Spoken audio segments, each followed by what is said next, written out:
Gold buyers, మీ కష్టాల్లో నమ్మకమైన మీ ఆత్మీయ నేస్తం.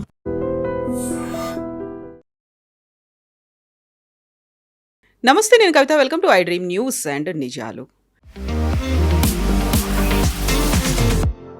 బెంగాల్ కొత్త సీఎం సువేందు అధికారి 3D పాలసీతో అక్రమ చొరబాటుదారుల మీద ఇప్పుడు వేగం పెంచారు.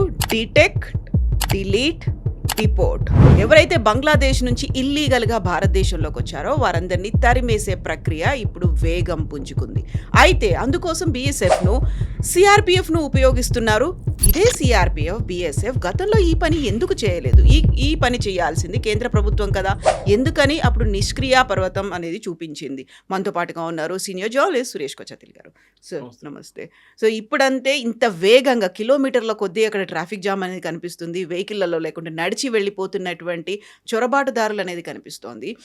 ఎందుకని గతంలో ఇలాంటి ఒక వేగం చూపించలేదు? ఇదే పని డిపోర్ట్ చేసేటువంటి ప్రక్రియ గతంలో ఎందుకు జరగలేదు? ఒకటి, మీరు చెప్పిన 3Dలో ఫస్ట్ 2D చేయాల్సింది state government. Deport, delete. Detect and delete. Deport is BSF పని. వీళ్ళు చేయాల్సింది ఏంటంటే అది ప్రతి స్టేట్లో ఉంది. It is not restricted only West Bengal. మీరు బిలీవ్ చేయదు, తమిళనాడులో హోల్డింగ్ సెంటర్స్ ఉంది. అది ఇనిషియలీ సెటప్ చేసిన శ్రీలంకన్ తమిళ్స్ని అక్కడ ఉంచుకోవడానికి క్యాంప్స్లో, because they are not Indian citizens. అప్పుడే రాజీవ్ గాంధీ గారు హత్య చేసిన తర్వాత there was a huge security scare ఉండే శ్రీలంక నుంచి. చాలామంది శ్రీలంకన్ తమిళ్స్ వచ్చి సెటిల్ అయిపోయారు తమిళనాడులో. వాళ్ళు ఎక్కడ మాయమైపోయారు తెలియదు అని చెప్పేసి. Something very similar to Bengal. మాట్లాడడం ఒకటే లాగుంటుంది, కానీ శ్రీలంక నుంచి వచ్చిన తమిళ్స్కి ఒక సిన్హలీస్ యాక్సెంట్ ఉంటుంది. ఈవెన్ బంగ్లాదేశ్ నుంచి వచ్చిన బెంగాలీ, మీరు ఇక్కడ మాట్లాడిన మొన్న నాకు ఫుడ్ డెలివరీ చేసిన ఒక అబ్బాయి ఉన్నాడు. అని ఈజీగా పట్టుకున్నాను నేను. ఈ came to deliver food and నేను ఫుడ్ తీసుకుంటున్నప్పుడు అడిగాను, ఆ పేరు చూస్తే బెంగాలీ పేరు. నేను అడిగాను ఎక్కడి నుంచి అంటే, అన్నాడు నేను బెంగాల్ నుంచి అన్నాడు. But way he spoke I said this is not Bengali, this is భాష, which is the Bengali. Bengali అది అక్కడ బంగ్లాదేశ్ నుంచి మాట్లాడితే బెంగాలీ ఇస్ భాష, నాట్ బెంగాలీ. పట్టుకున్నాను. ఆయన within minutes he disappeared. అంటే బ్యాక్గ్రౌండ్ చెక్ కూడా జరగట్లేదు. ఇప్పుడు మీరు అడిగిన ప్రశ్నకి అప్పుడు ఎందుకు జరగలేదు, ఇంకొక ప్రశ్న కూడా అడగవచ్చు. వీళ్ళు అందరూ లాస్ట్ ఒక 30-40 సంవత్సరాల్లో బార్డర్ క్రాస్ చేసి ఇండియాకి వచ్చారు. కొంతమంది అయితే బిఫోర్ 2000, కొంతమంది బిట్వీన్ 2000 and 2010, అండ్ లాస్ట్ ఒక 2-3 సంవత్సరాల్లో ఒక 2-3% ఉంటుంది. చాలా తగ్గిపోయింది. ఇనిషియలీ బీఎస్ఎఫ్ని మీరు కూడా బ్లేమ్ చేయొచ్చు. ఎందుకంటే వాళ్ళకి ఒకటి ఫెన్సింగ్ లేకుండే. మీరు ఎంత పెట్రోల్ చేస్తారు? ఈ తొరగబాటులందరూ వీరందరూ రాత్రిపూట they will get in to the country అన్నమాట. రాత్రిపూట వీళ్ళు బార్డర్ క్రాస్ చేసి దేశాల్లో ఎంటర్ అవుతారు.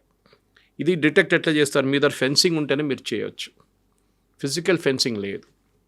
చాలా చోట్లలో రివర్స్ ఉంది, చిన్న చిన్న చెరువులు ఉన్నాయి, రివర్స్ ఉంది, లేక్స్ ఉన్నాయి. దాని నుంచి కూడా దూరం వస్తారు. ఈ బంగ్లాదేశ్ ఏజెంట్లకి 10,000 నుంచి 15,000 రూపాయలు ఇచ్చి వాళ్ళు బంగ్లాదేశ్ టాకా ఇచ్చి బంగ్లాదేశ్ కరెన్సీ ఇచ్చి ఇండియాకి వస్తారన్నమాట, తీసుకొస్తారు. ఇక్కడ తీసుకొచ్చిన తర్వాత కమ్యూనిస్ట్ పార్టీ టైం నుంచే, ఇప్పుడు కాదు, మేము talking of Siddharth Shankar ray government, Congress government పడిపోయిన తర్వాత ఆ టైంలో కూడా జరిగింది అనుకోండి. దాని తర్వాత కమ్యూనిస్ట్ వాళ్ళు వచ్చిన తర్వాత ఒక పాలసీ అయిపోయింది, స్టేట్ పాలసీ అయిపోయింది, దాట్ వీళ్ళని మనకు ఓట్ బ్యాంక్గా కన్వర్ట్ చేసుకోవాలని. ఇది దేశంలో చాలా రాష్ట్రాల్లో జరిగింది, కానీ బెంగాల్, అస్సాంలో దీని మ్యాక్సిమం ఇంపాక్ట్ ఉండే. ఆ టైంలో జార్ఖండ్, బీహార్ వాజ్ ఓన్లీ బీహార్, కానీ Jharkhand shares a border with West Bengal. So చాలామంది మీరు చూసుంటారు, బార్డర్ డిస్ట్రిక్ట్స్ ఆఫ్ జార్ఖండ్లో ముస్లిం పాపులేషన్ పెరిగింది. I'll give you data for that. అది కాకుండా మీరు మొన్న జరిగిన బంగ్లాదేశ్ ఎలక్షన్స్ గుర్తిస్తే జమైతే ఇస్లామీ, వాడి దగ్గర ఉన్న హార్డ్ కోర్ ఇస్లామిస్ట్ గ్రూప్, వాళ్ళు గెలిచిందంతా the districts bordering West Bengal. వాళ్ళు ఢాకా వైపో లేకుంటే చిట్టగాంగ్ వైపో వాళ్ళు గెలవలేదు, only along the border districts.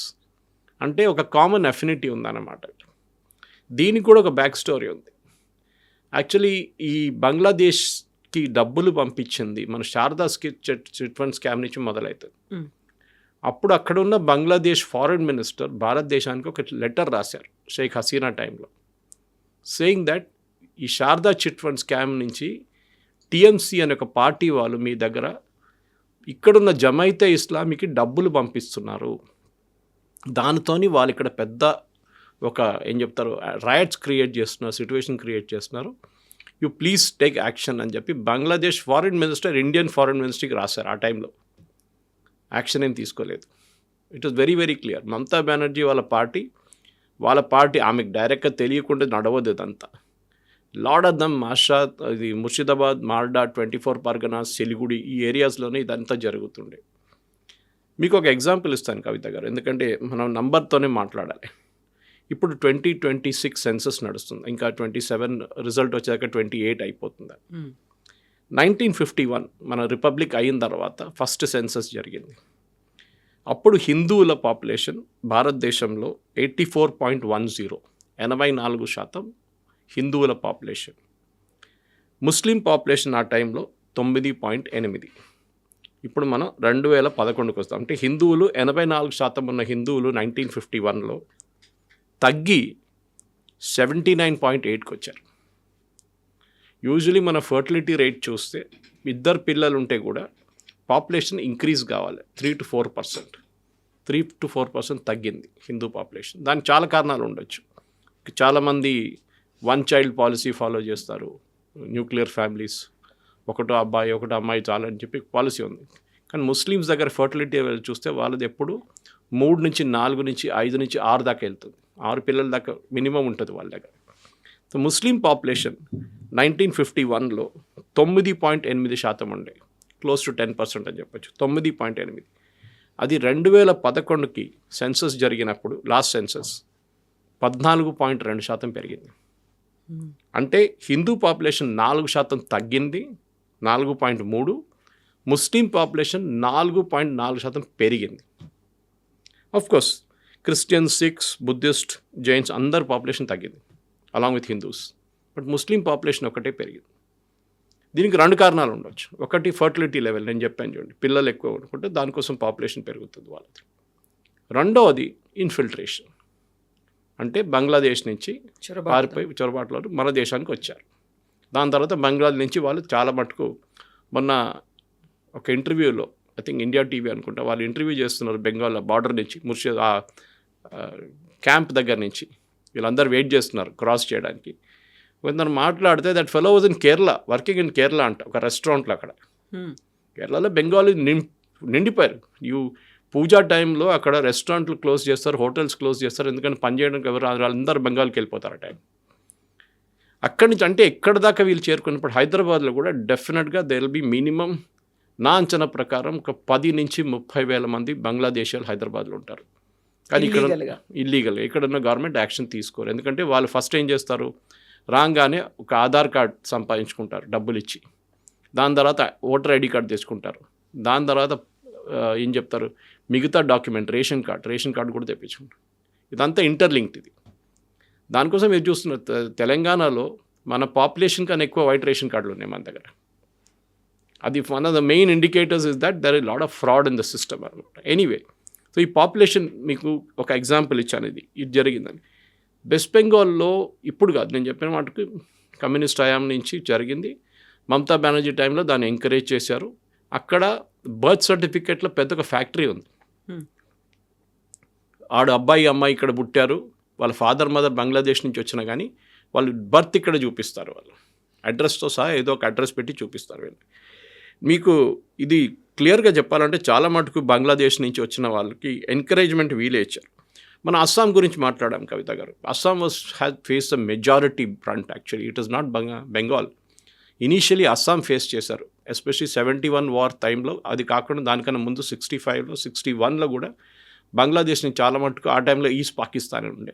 East Pakistan వల్ల చాలామంది సిటిజన్స్ అస్సాంకి వచ్చారు.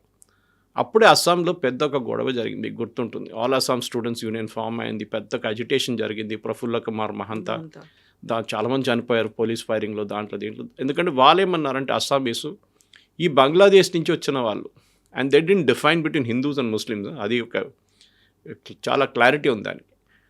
వీళ్ళు వచ్చి మా కల్చర్ మార్చేస్తున్నారు, మా ఫుడ్ హ్యాబిట్స్ మార్చేస్తున్నారు, బీఫ్ తింటున్నారు, హలాల్ పెట్టారు, ఇది మాకు వీ విల్ నాట్ అగ్రీ. వాళ్ళ డ్రెస్సింగ్ సెన్స్ మార్చేస్తారు, లుంగి వేసుకొని తిరుగుతారు వాళ్ళు చాలామంది దాంట్లో బంగ్లాదేశ్ నుంచి వచ్చిన వాళ్ళు మేల్ మెంబర్స్. మా కల్చర్ మారిపోతుంది, we don't want them here. పెద్ద అజిటేషన్ జరిగింది, చాలా నేను చెప్పాను చాలామంది చనిపోయారు దాంట్లో. తర్వాత రాజీవ్ గాంధీ గవర్నమెంట్ ఒక ఒప్పందానికి వచ్చారు, yes we will deport these people. Assamese ఏమన్నారంటే మా దగ్గర వీళ్ళు ఇక్కడ ఉంచుకోకూడదు, మీరు ఎక్కడికైనా పంపించేసాడు, either you send them back to Bangladesh or you send them back to మిగతా స్టేట్లో రీసెటిల్ చేయండి. ఇప్పుడు ఇందిరాగాంధీ దానికన్నా ముందు ఒక రూల్ తీసుకొచ్చి, ఐ థింక్ టిల్ 1984 అది ఉండే రూల్ ఉండే, ఆమె పెట్టిన రూల్లో దట్ బంగ్లాదేశ్ నుంచి వచ్చిన చాలామంది అక్కడి నుంచి ఇల్లీగల్గా వచ్చిన వాళ్ళు కూడా సిటిజన్షిప్ ఇచ్చారు ఆమె, ఇంక్లూడింగ్ ముస్లిమ్స్. హిందువులు తక్కువ వచ్చారు, కానీ హిందువులు కూడా వచ్చారు లేదని చెప్పి. మన మటువా కమ్యూనిటీ అని మాట్లాడుతుంటాం. ఇప్పుడు 1 crore ఉన్నారు ఇప్పుడు బెంగాల్లో, వాళ్ళు 1 కోటి మంది ఉన్నారు, వాళ్ళకి ఇవ్వాలి దాకా సిటిజన్షిప్ ఇవ్వలేదు. అది కావాలని చెప్పి మమతా బెనర్జీ ఆపెట్టింది, ఎందుకంటే హిందువులు వాళ్ళు ఓటేస్తే బీజేపీకి వేస్తారని ఒక డౌట్ ఉండే ఆమెకి. ఇన్ఫ్యాక్ట్ మటువా కమ్యూనిటీ ఇచ్చి ఒక మినిస్టర్ కూడా ఉన్నారు యూనియన్ క్యాబినెట్లో ఇప్పుడు, మోదీ క్యాబినెట్లో. సో మన అస్సాం చూద్దాం. అస్సాంలో again will go back to 1961 second census. Hindu population 69.75% ఉండే 1961లో. 2011కు వచ్చేటప్పుడు అది తగ్గి 61% అయిపోయింది, 61.46, డ్రాప్ ఆఫ్ 11.87%.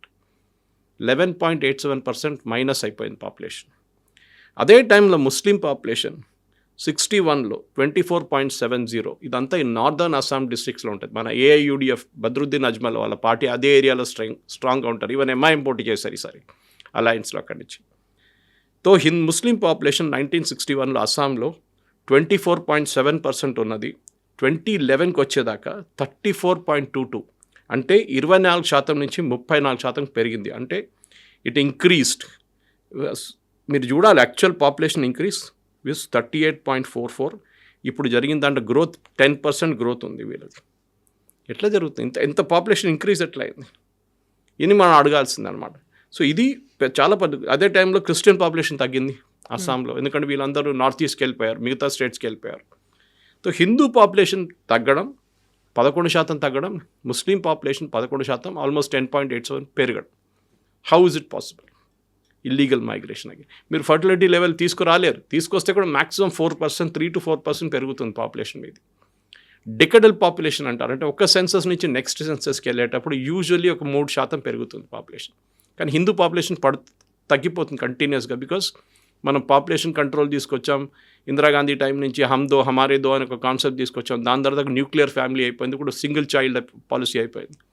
కానీ మీరు ఇది కేరళలో కూడా చూస్తారు. కేరళలో ఎప్పటి నుంచో పాపులేషన్ తగ్గిందని మనకు అందరూ తెలుసు. They gone below the fertility level. Below fertility level అంటే మన ప్రేక్షకులకు ఎక్స్ప్లెయిన్ చేయాలి చాలా సింపుల్ లాంగ్వేజ్. చనిపోయిన వాళ్ళకన్నా తక్కువ మంది పుడుతున్నారు. సో ఈ 100 people passed away, replacement is only 75 or 65. So fertility level తగ్గుతుంది, నంబర్ ఆఫ్ పీపుల్ యాక్చువల్ తగ్గిపోతే హిందూస్లో అదే జరుగుతుంది. And to large extent Christians in Kerala also. కానీ 1-2 డిస్ట్రిక్ట్స్ కేరళలో, దట్ టు నార్దర్న్ కేరళలో, the population is increase by 30%. Decadal growth 20 నుంచి 30% పెరిగింది. అది Malappuram, Kozhikode, Wayanad districts which are heavily Muslim population. So ఇదే డెమోగ్రఫిక్ డివిడెండ్ మీద మనం మాట్లాడుతూ ఉంటాం, డెమోగ్రఫిక్ చేంజ్. దీని గురించి సెంట్రల్ గవర్నమెంట్ ఒక కమిటీని ఎస్టాబ్లిష్ చేశారు. మీరు చెప్పారు, ఆ కమిటీలో ఒక రిటైర్డ్ సుప్రీంకోర్టు జడ్జి ఉన్నారు, 2 బ్యూరోక్రాట్స్ ఉన్నారు, ఒకరు ఐపీఎస్, ఒకరు IAS retired, and doctor Shamika Ravi who's an economist, who's in prime minister's office. వీళ్ళకి ఒక సంవత్సరం టైం ఇచ్చారు, మొత్తం స్టడీ చేయండి. ఇప్పుడు నేను చెప్పిన ఫిగర్స్ ఉంటుంది చూడ, అది ఇంకా డిగ్ చేయొచ్చు మీరు డీప్గా, అండ్ కొత్త సెన్సస్లో మీకు ఇంకా డీటెయిల్స్ వస్తుంది. బహుశా వాళ్ళకి ఇంకో 6 months ఎక్స్టెన్షన్ కూడా ఇవ్వచ్చు. How is this change happening? మనం మణిపూర్ గురించి మాట్లాడుతున్నాం, కుకీస్ అంటాం మనం. అక్కడ ఒరిజినల్ ఇన్హాబిటెంట్స్ ఆఫ్ మణిపూర్ ఎప్పటి నుంచో 500 నుంచి 600 సంవత్సరాలు, even before British time, were Meiteis Hindus. వాళ్ళు ఇంఫాల్ వ్యాలీలో ఉంటారు వాళ్ళు మోస్ట్లీ 90%. కానీ ఆ టైంలో బర్మా, ఇప్పుడు మయన్మార్, అప్పుడు బర్మా నుంచి వచ్చిన పాపులేషన్ అక్కడి నుంచి చాలామంది బర్మా నుంచి మైగ్రేట్ అయ్యి భారతదేశానికి వచ్చారు ఇల్లీగలీ. ఆ టైంలో బార్డర్ ఫెన్సింగ్ లేదు, ఏం లేదు. అక్కడ ఫెన్సింగ్ కూడా పెట్టలేరు మీరు ఎక్కువ, ఎందుకంటే అన్ని అండ్యులేటింగ్ ఏరియాస్ ఉంటుంది, ఇట్లా మౌంటైన్స్గా ఉంటున్నాను. వాళ్ళు Kukis and they are Baptist Christians mostly. వీళ్ళది గొడవ అక్కడి నుంచి మొదలవుతుంది, ఇప్పుడు కాదు. అప్పుడున్న మీటి రాజులు ఏమన్నారంటే, మీరు మా దగ్గరికి రాకూడదు, వీళ్ళు రెగ్యులర్గా వచ్చి ఇంఫాల్ మీద దాడి చేస్తుండే ఈ కుకీలు. దాన్ని ఆపడానికి ఏం చేశారు, మీటీ రాజులు నాగాస్ని తీసుకొచ్చారు, నాగాలాండ్ నుంచి తీసుకొచ్చి నడుమిట్లో పెట్టారు. అండ్ దే టోల్డ్ నాగాస్ వీళ్ళు మా మీద అటాక్ చేయకుండా చూసుకోండి అని. That is a big story, separate story. ఇంకో రోజు మనం కావాలంటే చేయొచ్చు. మణిపూర్ ఇష్యూ ఎందుకు వస్తుంది ముందుకు అప్పుడు రిపీటెడ్ కానీ. సో మీకు ఒక నేషనల్ లెవెల్లో ఒకటి ఎగ్జాంపుల్ ఇచ్చాను, మీకు ఒకటి స్టేట్ లెవెల్లో అస్సాం ఎగ్జాంపుల్ ఒకటి ఇచ్చాను కవిత గారు. జార్ఖండ్ హైకోర్ట్ ఒక సంవత్సరం ముందు they gave a very important judgement. Okay, ఇది జార్ఖండ్లో ఏం జరుగుతుంది అని మాట్లాడుతూ వాళ్ళు అన్నారు, జార్ఖండ్లో ట్రైబల్ పాపులేషన్ పడిపోతుంది, ఎందుకు స్టాటిస్టిక్స్ సహా చూశారు వాళ్ళు last census and then state government దగ్గర ఉన్న డేటా. అక్కడ బంగ్లాదేశ్ నుంచి వచ్చిన ముస్లిమ్స్ ఫస్ట్ వెస్ట్ బెంగాల్కి వచ్చి ఆధార్ కార్డు ఓటర్ ఐడి కార్డుని తీసుకొని వాళ్ళు మెల్లమెల్లగా జార్ఖండ్ వైపు రావడం మొదలుపెట్టుకోవచ్చు. Jharkhand shares border with West Bengal. కంప్లీట్గా అక్కడ వచ్చి ట్రైబల్ అమ్మాయిల్ని పెళ్లి చేసుకొని పిల్లలు అనుకుంటున్నారు. ఈ పిల్లలు ముస్లిమ్సా ట్రైబల్సా, వాళ్ళు ఎక్కడ పనికి వస్తుందో అట్లా తీసుకుంటున్నారు. ట్రైబల్ అనగానే ట్రైబల్ రైట్స్ వచ్చేస్తుంది వాళ్ళకి. కానీ కన్వర్ట్ కావట్లేదు వీళ్ళు, they are remaining as Muslims. భర్తలు ముస్లిమ్స్గానే ఉండిపోతున్నారు, అమ్మాయిల్ని ట్రైబల్గా ఉంచుకుంటున్నారు. పాసిబ్లీ స్పెషల్ మ్యారేజ్ యాక్ట్ కింద వస్తుందేమో అది. సో జార్ఖండ్ హైకోర్టు అన్నారు, they told the government of Jharkhand ఒక ఎంక్వైరీ ఆర్డర్ చేయండి, ప్రిఫరబ్లీ బై సిబిఐ, ఏం జరుగుతుంది స్టేట్లో అని చెప్పి. కానీ ఇవాళ దాకా ఎంక్వైరీ జరగలేదు. దాని కారణాలు మీకు తెలుసు, it's very very clear. This is the major change అనమాట. ఇప్పుడు మీరు పాపులేషన్ చూడండి, నేను మీకు 2-3 స్టేట్స్లో పాపులేషన్ చూపిస్తాను. వెస్ట్ బెంగాల్ 1951 సెన్సస్ తీసుకోండి. వెస్ట్ బెంగాల్లో ముస్లిం పాపులేషన్ పెరిగింది 19.46 1951 సెన్సస్లో. 2011 సెన్సస్లో అది 27% పెరిగింది, అంటే 8 + 7.5% పెరిగింది. వెస్ట్ బెంగాల్ ముస్లిం పాపులేషన్ 1951 సెన్సస్ ప్రకారం 9.44% ఉండే, ఇప్పుడు 22.73, 22.73, 9.44 నుంచి 22.73. ఎక్కడ దేశంలో ఇంత ముస్లిం పాపులేషన్ పెరగలేదు. It was all illegal migration from Bangladesh. అది 1951, 61, 71 యుద్ధం తర్వాత అంతా జరిగింది. దానికి ఇందిరాగాంధీ గారు సపోర్ట్ ఇచ్చారు, సిటిజన్షిప్ ఇచ్చారు చాలామందికి. అక్కడే పాపులేషన్ మెట్రిక్స్ మారిపోయింది. ముర్షిదాబాద్, మాల్డా హిందూ మెజారిటీ ఉన్న డిస్ట్రిక్ట్స్ అదన్నా. 1951లో దేవర్ హిందూ మెజారిటీ. ఇప్పుడు అక్కడ ముస్లిం పాపులేషన్ 40 నుంచి 60 నుంచి 70% ఉన్నారు. ఇది సో 13.29% బెంగాల్ జార్ఖండ్ బార్డర్లో పెరిగింది పాపులేషన్. వెస్ట్ బెంగాల్లో అదే టైంలో 7.55% పెరిగింది. So Jharkhand also is a new axes దీంట్లో. ఇది సెంట్రల్ గవర్నమెంట్ కూడా చాలా క్లియర్గా వాళ్ళకి తెలిసిపోయింది. దానికోసం అమిత్ షా గారు 1-2 మేజర్ ఆర్డర్, ఒకటి కమిటీని కాన్స్టిట్యూట్ చేశారు. నెక్స్ట్ వన్, బార్డర్ దగ్గర ఉన్న 50 కిలోమీటర్ దాకా ఉన్న ఏ ఇల్లీగల్ కన్స్ట్రక్షన్ ఉన్నా దాన్ని కొట్టుపడేమన్నారు. బికాజ్ వీరేం చేస్తారంటే ఫస్ట్ దూరం వచ్చి ఇంట్లో ఉంటారు, అది లోకల్ ఏదో మస్జిద్ ఉండొచ్చు, దర్గా ఉండొచ్చు, ఏదో ఒక సెటప్ చేసి ఉంటారు వీళ్ళు. అక్కడ వచ్చి వారం 10 రోజుల పాటు ఉంటారు. ఈ ఏజెంట్లు తీసుకొస్తారు, దళాలు వాళ్ళు. దాని తర్వాత అక్కడి నుంచి స్లోలీ మూవ్ అవుతారు దమ్దమ్ వైపు, హౌరా వైపు, కల్కటా వైపు. నిన్న ఇంటర్వ్యూ చేసిన వాళ్ళు చాలామంది మీరు చూసుంటారు, బార్డర్లో వాళ్ళు బార్డర్ పోస్టింగ్ దగ్గర వెయిట్ చేస్తున్న వాళ్ళు ఏమన్నారు, బైక్ మెకానిక్, లేడీస్ ఏమో ఇంట్లో మెయిడ్గా పనిచేస్తున్నారు, కొంతమంది రెస్టారెంట్లో పనిచేస్తున్నారు అబ్బాయిలు. వీళ్ళందరూ మీరు ఎక్కడెందుకు వచ్చారంటే అక్కడ మాకు ఉద్యోగం లేదంటే, అంటే మేము భారతదేశం ఏమైనా ఉద్యోగం కోసం తీసిపెట్టుకున్నాము. అండ్ సుప్రీంకోర్టు అన్నారు, సుప్రీంకోర్టు మేజర్ జడ్జ్మెంట్ ఒక 3 years ముందు అన్నారు, మనం ధర్మశాల కాదు, మనం ఎవరిని కావాలంటే తెచ్చుకొని ఇక్కడ పెట్టుకోవడానికి. ఎందుకంటే దట్ కేస్ కేమ్ అబౌట్. చాలామంది కాంగ్రెస్ వాళ్ళు అప్పుడప్పుడు చెప్తుంటారు ఈ కేసు గురించి. నాకు ఒకసారి క్లారిఫికేషన్ కూడా ఇస్తాను. ఇది ఒక 2 సంవత్సరాల ముందు మన ఢిల్లీ నుంచి ఒక 10 మంది రోహింగ్యాలు పట్టుకున్నారు. అక్కడ లక్షల్లో ఉన్నారు actually. Rohingyas are different from Bangladesh. అది ఒక క్లారిఫికేషన్. రోహింగ్యాస్ వచ్చింది మయన్మార్ నుంచి వచ్చారు. అక్కడ అరకాన్ రీజన్ నార్త్ మయన్మార్లో జరిగిన పెద్ద, ఇప్పుడు కూడా నడుస్తుంది అక్కడ బ్యాటిల్ నడుస్తుంది, ఇస్లామిస్ట్ వర్సెస్ బుద్ధిస్ట్. అక్కడ పెద్ద ఒక గొడవ ఉంది. Army, Myanmar army versus Islamic groups. అక్కడి నుంచి పారిపోయి వచ్చిన వాళ్ళు రోహింగ్యాలు. 10 మంది రోహింగ్యాల్ని డిపోర్ట్ చేయమని సుప్రీంకోర్టు దాకా వెళ్ళిన కేసు ఇండియన్ గవర్నమెంట్ ఏం చేశారు, వాళ్ళని తీసుకెళ్ళి అండమాన్ దాకా తీసుకెళ్ళి వాళ్ళందరికీ ఒక లైఫ్ జాకెట్ ఇచ్చేసి ఒక చిన్న బోట్ ఇచ్చేసి పంపించేశారు వాళ్ళు. అది పెద్ద గొడవ జరిగింది. ప్రశాంత్ భూషణ్ సుప్రీంకోర్టులో అదే రోజు పొద్దున వచ్చి వాళ్ళని పంపించారు, హ్యూమన్ రైట్స్ అయిపోయిందో సుప్రీంకోర్టు అన్నారు they are not our citizens. And first of all మీకు ఎట్లా తెలుసు వాళ్ళు అక్కడ ఉన్నారని అడిగారు. వాళ్ళు నాకు ఫోన్ చేశారు అక్కడి నుంచి, ఏది ఇండియన్ ఫోన్ యూజ్ చేసి మయన్మార్ నుంచి వీళ్ళు ఫోన్ చేస్తున్నారంట వీళ్ళు. అప్పుడు ఆలోచించండి ఎంత మట్టుకు ఇల్లీగల్ ఇమిగ్రేషన్ నడుస్తుంది మన దేశంలో. ఎనీవే, ఇప్పుడున్న దాంట్లో మనం చాలా క్లారిటీగా వచ్చేసింది ఏంటంటే యూనియన్ గవర్నమెంట్ చాలా స్ట్రిక్ట్గా తీసుకున్నారు. సువేందు అధికారి నేను అన్నారు వీళ్ళని తీసుకొచ్చి పోలీస్ స్టేషన్లో పెట్టి కేసు రిజిస్టర్ చేసి జైలుకి పంపించి ఏమొద్దు. ఒక చట్టం ఉంది వెస్ట్ బెంగాల్లో, that is applicable to all border states. ఏంటది, మీరు ఎవరైనా ఇల్లీగల్ ఇమిగ్రెంట్ని పట్టుకుంటే 2 ఆప్షన్స్ ఉన్నాయి. ఒకటి హోల్డింగ్ సెల్ అని ఒకటి ఉంటుంది, జైలు కాదు, ఒక హౌస్ అరెస్ట్ లాగా ఒక పెద్ద కాంపౌండ్లో 10-20 శ్రీలంకన్ టైంలో జరిగింది అది, సేమ్ థింగ్ హ్యాపెన్. ఇప్పుడు కూడా ఉంది అది తమిళనాడులో. హోల్డింగ్ క్యాంప్ ఉంటుంది, ఆ హోల్డింగ్ క్యాంప్లో వీళ్ళని ఉంచుకుంటారు. అక్కడ it is better than a jail, ఫ్యామిలీస్గా ఉండొచ్చు. దాని తర్వాత 7 రోజుల లోపల వాళ్ళ మీద ఒక డెసిషన్ తీసుకోవాలి, డిపోర్ట్ అవ్వడం. వాళ్ళ దగ్గర డాక్యుమెంట్స్ ఉందా, లేదు, డాక్యుమెంట్స్ ఉందా చెక్ చేయండి, అది మోస్ట్లీ ఫ్రాడ్ డాక్యుమెంట్స్ ఉంటుంది. దాని తర్వాత వాళ్ళని డిపోర్ట్ చేయాల్సి. ఈ డిపోర్టింగ్ ఇస్ అ బిగ్ ప్రాబ్లం, ఎందుకంటే బంగ్లాదేశ్ ఇప్పుడు కూడా ఒప్పుకుంటలేరు వాళ్ళ సిటిజన్స్ మన దగ్గర ఉన్నారని. కానీ ఒక్కసారి మన డాక్యుమెంటేషన్ కరెక్ట్గా తీసుకుంటే దాని తెలిసిన ఇప్పుడు వీళ్ళు వచ్చిన వాళ్ళు మ్యాక్సిమం మీరు చూసుంటారు బార్డర్లో వెయిట్ చేస్తున్న వాళ్ళు అందరూ ఖుల్నా నుంచి వచ్చారు. That's border district bordering Bangladesh. Khulna నుంచి వచ్చారు వీళ్ళందరూ. జస్ట్ మన ఇక్కడి నుంచి ఏం చెప్తారు వాళ్ళకి మణికొండ దాకా వెళ్ళే డిస్టెన్స్లో మీరు క్రాస్ చేసుకోవచ్చు ఖుల్నాకి.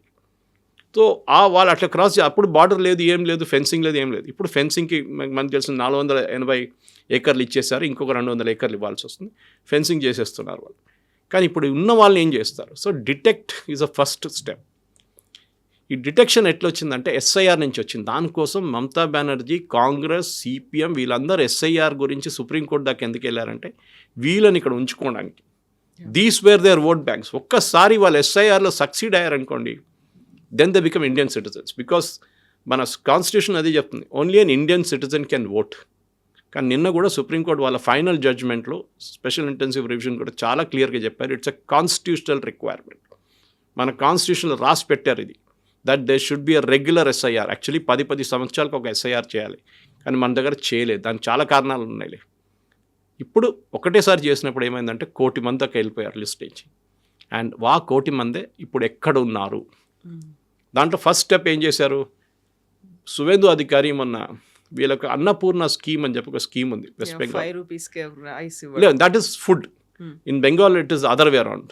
అన్నపూర్ణ దేర్ ఇస్ 3000 రూపీస్ మహిళలకి ఇస్తారు పర్ నెల. మమతా బెనర్జీ 1500 ఇస్తుండే. ఇప్పుడు సువేందు అధికారి గవర్నమెంట్ వచ్చిన తర్వాత వీళ్ళు డేటా మ్యాచ్ చేసి చూశారు. ఇప్పుడు ఈజీ కదా మీకు, కంప్యూటరైజేషన్ ఉన్నప్పుడు డిలీటెడ్ డేటా ఎలక్షన్ కమిషన్ దగ్గర నుంచి మినిస్ట్రీ ఆఫ్ హోమ్ అఫేర్స్కి వెళ్ళింది. నిన్న సుప్రీంకోర్టు చెప్పారు మళ్ళీ దట్ ఎలక్షన్ కమిషన్ ఈ డేటా మొత్తం మినిస్ట్రీ ఆఫ్ హోమ్ అఫేర్స్కి హ్యాండ్ ఓవర్ చేయండి, ఎవరెవరిని డిలీట్ చేశారు లిస్ట్ నుంచి అని చెప్పేసి. అక్రాస్ ద కంట్రీ మినిమం 12 కోట్ల మంది లిస్ట్ నుంచి తీసేశారు కవిత గారు. మన పాపులేషన్ 140 కోట్లు కాదు, 130 కోట్లే. ఈ 10 కోట్ల మంది బంగ్లాదేశ్ నుంచి వచ్చిన వాళ్ళు, కొంతమంది చనిపోయిన వాళ్ళు ఉన్నారు, duplicate voters and all that. So అంతా తీసేసి 130 కోట్లే మన పాపులేషన్ యాక్చువల్లీ. అది సెన్సస్లో తెలిసిపోతుంది చాలా క్లియర్గా. కానీ ఇప్పుడు ఈ సెన్సస్లో జరిగే ఎస్ఐఆర్ ప్రాసెస్లో తీసేసిన వాళ్ళది అన్నపూర్ణ స్కీమ్లో క్రాస్ మ్యాచ్ డేటా చెక్ చేస్తే దాంట్లో 30% మహిళలు చనిపోయిన వాళ్ళు, వాళ్ళ పేరు మీద ఎవరో బెనిఫిట్ తీసుకుంటున్నారు. ఎవ్రీ మంత్ 1500 వస్తున్నాయి వాళ్ళకి, వాళ్ళ బ్యాంక్ అకౌంట్లో పడుతుంది. అంటే బ్యాంక్ అకౌంట్ ఎవరు ఓపెన్ చేశారు అంటే జన్ధన్ స్కీమ్లో ఫేక్ డాక్యుమెంట్స్ ఇచ్చి చేసుకున్నారు. బికాజ్ ఆ లెవెల్లో సర్టిఫికేషన్ స్టేట్ గవర్నమెంట్ చేయాల్సి వస్తుంది. స్టేట్ గవర్నమెంట్ డేటాని వాళ్ళ డిస్ట్రిక్ట్ మేజిస్ట్రేట్స్ ఇమ్మీడియట్లీ సువేందు అధికారి ఒక 4 రోజుల ముందు అక్కడున్న 33 డిస్ట్రిక్ట్ కలెక్టర్స్కి రాశారు, ఈ డేటా మొత్తం చెక్ చేయండి ఎవరెవరు బెనిఫిషరీస్ ఉన్నారు. ఇంకొక 20% అక్కడున్న డిలీట్ అయిన ఓటర్స్ అంటే బంగ్లాదేశ్ వాళ్ళు మన దేశంలో వచ్చి మన స్కీమ్స్ తీసుకొని మన రేషన్ కార్డులు మన బియ్యం కానీ గోధుమలు కానీ తీసుకొని వాళ్ళు బతుకుతున్నారు. మన ప్రజలది ఏమవుతుంది? He asked yesterday, he said వీళ్ళు మా దామాద్ కాదు, వీళ్ళు వీళ్ళని బిర్యానీ తినిపించడము, పోలీస్ స్టేషన్లో కూర్చోబెట్టడం, జైలుకి తీసుకెళ్ళడం, అది ఇంకో 10 సంవత్సరాలు నడుస్తుంది. Directly hand over to BSF. So BSF ఏం చేస్తారంటే వీళ్ళది ఫస్ట్ ప్రాసెస్లో వీళ్ళ దగ్గర ఉన్న పేర్లు తీసుకుని వాళ్ళ డాక్యుమెంట్స్ ఏం లేదంటారు, ఉంటే కూడా పడేస్తారు వాళ్ళు. నేను ఇంటర్వ్యూ చేసిన నలుగురు అదే అన్నారు, మా దగ్గర ఆధార్ ఉంది, పాన్ కార్డు ఉంది, ఒకటిదైతే పాన్ కార్డు కూడా ఉందంట, అండ్ ఓటర్ ఐడి కార్డు ఉంది, రేషన్ కార్డు ఉంది. ఎక్కడ అని అడిగితే ఇది మేము అక్కడ పడేస్తాం, ఇంటికాడ పడేసి వచ్చేసినామని. బికాజ్ అది ఇల్లీగల్గా సంపాదించారు వాళ్ళు. ఇప్పుడు జరుగుతుంది ఏంటంటే వీళ్ళని తీసుకొచ్చి క్యాంప్లో కూర్చోబెడతారు. క్యాంప్లో కూర్చోబెట్టి ఒక ఫామ్ ఉంది, ఫామ్ ఫిల్అప్ చేపిస్తారు.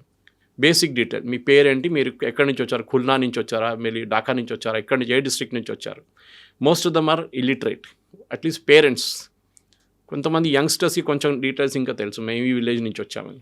దాని తర్వాత ఏం చేస్తారంటే వీళ్ళది కంప్లీట్ బయోమెట్రిక్ తీసుకుంటారు. 10 ఫింగర్ ప్రింట్లు బయోమెట్రిక్ స్కాన్ చేస్తారు. స్కాన్ చేసి నేషనల్ క్రైమ్ రికార్డ్ బ్యూరోతో మ్యాచ్ చేస్తారు. This will take hardly 5 seconds, 5 to 10 secondsలో మ్యాచ్ అయిపోతుంది. నేషనల్ క్రైమ్ రికార్డ్ బ్యూరోలో ఏదైనా దొంగతనం చేశారా, మర్డర్ చేశారా, క్రిమినల్ కేసు ఉందా, వాళ్ళ హిస్టరీ ఏంటి, వాళ్ళ హిస్టరీ అంటే పక్కన కూర్చోబెడతారు. ఆల్ క్లియర్ అంటే మళ్ళీ ఐరిస్ స్కాన్ తీసుకుంటారు వీళ్ళది. ఐరిస్ స్కాన్ ఈ 10 ఫింగర్ ప్రింట్లు తీసుకున్న తర్వాత వీళ్ళది డాక్యుమెంటేషన్ చేసి వీళ్ళ పేరు అన్ని డీటెయిల్స్ ఇచ్చి ఒక రోజులో 20, 30, 40, 50 మందిది ఉండొచ్చు యాజ్ పర్ ద స్పీడ్. ఇప్పుడు ఆల్రెడీ 200 మంది వెయిట్ చేస్తున్నారంట ఇవాళ కూడా. సో అట్లా కాకుండా చాలా క్యాంప్స్లో వేలాది మంది ఉన్నారు, ఇంకా పెద్ద పెద్ద ప్రొసెషన్ లాగా వెళ్తున్నారు వీళ్ళు. సో వీళ్ళని then there is a flag meeting, Bangladesh border guards and మన బిఎస్ఎఫ్ కమాండర్స్ నడుమ ఇట్లా ఒక ఫ్లాగ్ మీటింగ్ ఉంటుంది. ఇప్పుడు ప్రతిరోజు జరుగుతుందంట, ముందంతే వారంలో ఒకసారి జరుగుతుండే. సో దాంట్లో వీళ్ళు లిస్ట్ ఎక్స్చేంజ్ చేస్తారు. చూడండి 30 మంది ఉన్నారు, వీళ్ళ విలేజ్ ఇది, వీళ్ళ పేరు ఇది, వీళ్ళు వచ్చిన డీటెయిల్స్ ఇది, ఏ రోజు ఇక్కడికి వచ్చారు, ఏ ఇయర్లో వచ్చారు, okay these are the details we have with us. మీరు కావాలంటే వాళ్ళని పిలిచి ఒకసారి అడగండి. సో బంగ్లాదేశ్ వాళ్ళు వీళ్ళని తీసుకొని, బంగ్లాదేశ్ బార్డర్ గార్డ్స్ వీళ్ళని ఒకసారి క్వశ్చన్ చేస్తారు. And most of dum speak Bengali only, Bengali భాష మాట్లాడతారు. దాని తర్వాత వీళ్ళని యాక్సెప్ట్ చేసి వాళ్ళు అటువైపు తీసుకెళ్ళిపోతారు. This is the process that is happening. కానీ ఇది ఒక్క వెస్ట్ బెంగాల్లో కాదు, ఇది ప్రతి స్టేట్లో జరగాలి. అది including Telangana, including Andhra Pradesh, including Kerala, including Tamil Nadu. ఎక్కడ ఉన్నా కానీ బంగ్లాదేశ్ నుంచి వచ్చిన ఒక 10 కోట్ల మంది మన దగ్గర భారతదేశంలో ఉన్నారు. ఇది నేను చెప్పట్లేదు, శశి తరూర్ చెప్పారు. In is one of his books is return how such an illegal mass migration జరిగింది మన history. It's one of the biggest scams అని చెప్పొచ్చు కవిత గారు. 10 కోట్ల మంది కంప్లీట్గా ఇండియా వైడ్గా ఉన్నారు. వాళ్ళు 10 కోట్ల మంది ఉన్నారు. దాంట్లో చాలామంది వాళ్ళ Aadhaar card, date of birth, మాధ్యమిక సర్టిఫికేట్ వెస్ట్ బెంగాల్లో అన్నీ చేయించుకున్నారు. కానీ ఒక్కటే చోట్ల వాళ్ళు పట్టుబడ్డారు. ఎస్ఐఆర్లో 2002లో మీరు ఎక్కడ ఓటేశారు చెప్పండి అనగానే మా నాన్నగారు అమ్మగారు 24 సంవత్సరాల్లో ఓటే వేయలేదు. అదేంటి 24 సంవత్సరాలకు 5 ఎలక్షన్లు అయినా ఉంటుంది, అసెంబ్లీ, లోక్సభ, ఎందుకు ఓటు వేయలేదు? No reply. ఎందుకంటే they are not from India. ఇది మెయిన్ అనమాట. మీ అమ్మగారు, మీరు ఆ రోజు ఓటింగ్ మీ ఏజ్ లేకుండే, మీరు 15 సంవత్సరాలు 10 సంవత్సరాలు అబ్బాయి అమ్మాయి ఉండొచ్చు, కానీ మీ పేరెంట్స్ ఓటింగ్ చేశారా లేదా, ఎక్కడ చేశారు, మీరు మొత్తం డీటెయిల్స్ అక్కర్లేదు, ఈవెన్ డిస్ట్రిక్ట్ చెప్తే చాలు. హౌరాలో ఓటేశారు, లేకుంటే కలకత్తాలో ఓటేశారు, 24 పర్గనాస్లో ఓటేశారు, ఈ డీటెయిల్స్ కావాలి. ఎస్ఐఆర్లో అక్కడ పట్టుకున్నారు. That is why Mamata Banerjee Supreme Court దాకా వెళ్ళి కొట్లాడింది. Because she wanted to save these fellows. వాళ్ళని ఎట్లయినా బెంగాల్లో ఉంచుకొని ఆమె ఎలక్షన్ గెలుపుదాం అనుకున్నాయి. కానీ ఆ ఎలక్షన్లో ఈ 1 కోటి మంది ఈసారి ఓటేయలేకపోయారు. దాంతో మమతా బెనర్జీ ఓడిపోయింది. ఇప్పుడు కూడా డిఫరెన్స్ బీజేపీ టీఎంసీ నడిమిట్లో ఉన్న డిఫరెన్స్ ఈసారి టోటల్ ఓట్స్లో 40 లక్షలే, టోటల్ డిలీషన్స్ 1 crore. అక్కడ మీకు తెలిసిపోతుంది ఎందుకు మమతా బెనర్జీ ఓడిపోయిందని. ఆ 1 crore పీపుల్ లిస్ట్లో ఉంటుండే మమతా బెనర్జీ మళ్ళీ ముఖ్యమంత్రి అవుతుండే. This is the difference. So దానికోసం కమ్యూనిస్ట్ వాళ్ళు, కాంగ్రెస్ వాళ్ళు, మమతా బెనర్జీ అందరూ సుప్రీంకోర్టుకి వెళ్ళారు, అక్కడ వెళ్ళారు, ఇక్కడ వెళ్ళారు. ఈ ఎస్ఐఆర్ ప్రాసెస్ ఇల్లీగల్, ఆపాలే, వీళ్ళు ఎందుకు పంపిస్తున్నారు పాపం పేదోళ్ళు అని చెప్పి. ఐ థింక్ భారతదేశం చూసిన one of the biggest scam. మనం ట్రంప్ని తిడుతుంటాం మనం అప్పుడప్పుడు. మన వాళ్ళు కూడా అక్కడ వెళ్ళి ఇల్లీగల్గా ఎంటర్ అవుతారు, డంకీ రూట్లో వెళ్తారు. కొంతమంది కెనడాకు కూడా డంకీ రూట్లో వెళ్తారు ఇల్లీగల్గా, అక్కడ పట్టుకుంటారు, వాళ్ళని జైలు వేసేస్తారు. ఇదేంటి ట్రంప్ ఇట్లా చేస్తున్నారు? Every nation is doing that except maybe UK లాంటి దేశం ఫ్రీ బార్డర్స్ ఓపెన్ చేశారు వాళ్ళు. కానీ ప్రతి దేశంలో మైగ్రేషన్, ఇల్లీగల్ మైగ్రేషన్ చాలా పెద్ద సమస్య అయిపోయింది. ఇప్పుడు స్పెయిన్ కూడా గుర్తించారు దాన్ని, ఇటలీ ఇప్పుడు లేశారు నిద్ర నుంచి. ప్రతి European nation now they facing major problem. వాళ్ళు లాస్ట్ 10 సంవత్సరాలు దీని గురించి అస్సలు పట్టించుకోలేదు. ఇప్పుడు now they having a problem. మనం కూడా ఇది ఎప్పుడో చేయాలండే, చేయలేదు. నాకు ఒకసారి రాజాసింగ్ గారు చూపించారు, ఆయన వాళ్ళ కాన్స్టిట్యున్సీలో గోషామహల్లో ఒక హనుమంత్ విగ్రహం ఉంది పెద్దది, కొండ మీద తీసుకెళ్ళి అక్కడి నుంచి చూపించారు. నా సురేష్జీ ये जो नीचे है ना ये पूरे బంగ్లాదేశీ, వీళ్ళు లేకుండే ఇక్కడ 5 సంవత్సరాల ముందు ఇక్కడ వీళ్ళు లేకుండే. రాజస్థానీ లోడ్ కమ్యూనిటీ వాళ్ళు ఉంటుండే ఇక్కడ. ఈజ్ ఫ్రమ్ రాజస్థాన్, వాళ్ళ కమ్యూనిటీ లోడ్ కమ్యూనిటీ. మన గణేష్ విగ్రహం తయారు చేయడం అంతా చేస్తారు ఆ ఏరియాలో, దూల్పేట ఏరియా. వీళ్ళందరూ వచ్చారు ఇప్పుడు కొత్తగా. వీళ్ళని ఓటర్ లిస్ట్లో వేయడానికి ట్రై చేస్తున్నారు ఇక్కడ ఉన్న ఎంఐఎం వాళ్ళు. ఆలోచించండి, అప్పుడు ఎంతమందిని హైదరాబాద్ మీరు పట్టుకొచ్చారు. It's very easy. కానీ వీళ్ళేం చేస్తారంటే, మీరు పెద్ద ముందు బెంగాల్ కాకుండా వాళ్ళు చిన్న సిటీస్కి వెళ్ళిపోతారు, అక్కడి నుంచి ఊర్లకి వెళ్ళిపోతారు. ఊర్లలో మీరు ఎక్కడ చెక్ చేస్తారు? You will think is a Bengali. అదే మన పోలీస్ సెటప్లో, ఇంటెలిజెన్స్ సెటప్లో చాలా డీటెయిల్డ్గా ప్రతి పౌరాన్ని, సుప్రీంకోర్టు నుంచి ఇప్పుడు వస్తుంది చూడండి, ఇట్లా come already home ministry orders issue చేశారు. అది పట్టించుకోకపోతే హోమ్ మినిస్ట్రీ దిగుతారు డైరెక్ట్ ఈ గేమ్లో. కానీ జరగాల్సింది డెఫినెట్గా. Yes, sir. Thank you so much, sir. Thank you.